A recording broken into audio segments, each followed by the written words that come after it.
आज सकाळी केली होती अशी काळ्यावाल्याची भाजी. हिरवी मिरचीचं वाटण घालून जर आपण अशी काळ्यावाल्याची भाजी केली ना, तर ती टेस्टला खूप छान लागते. आणि त्यासोबतच केलं होतं गवार बटाटा, शेंगदाण्याचा कूट वापरला होता त्याच्यामध्ये.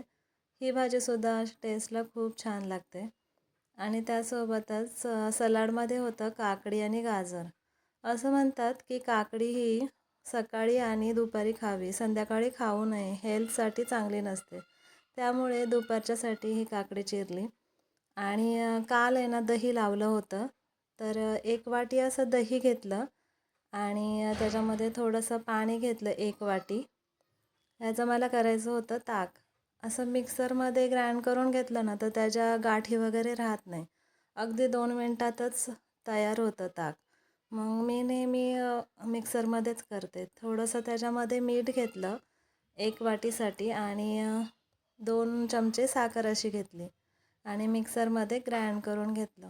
अगदी 2 मिनटातच ताक तयार होतं. आणि असं दुपारच्या जेवणासाठी आहे ना, असं जेवणामध्ये ताक असेल ना तर खूप छान वाटतं.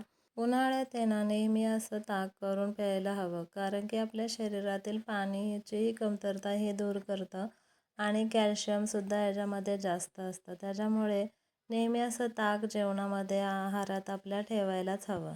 दुपारी 3च्या नंतर अचानकच असं आभाळ भरून आलं आणि खूप हवा सुटली होती. मग काय वरती कपडे वाळत घातली होती टेरेसवर.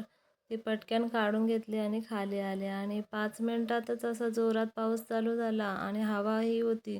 मग पाणी सगळं आमच्या गॅलरीमध्येच आलं. पूर्ण गॅलरी अशी पाण्याने धुवून निघाली होती. आणि खूपच जोरात पाऊस पडत होता, विजा चमकत होत्या.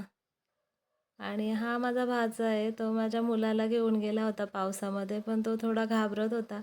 मग परत येऊन उभा राहिला माझ्याजवळ. तर असा होता आजचा आमचा दिवस. तुम्हाला हा ब्लॉग कसा वाटला कमेंट करून नक्की सांगा. भेटूया नेक्स्ट ब्लॉगमध्ये. बाय.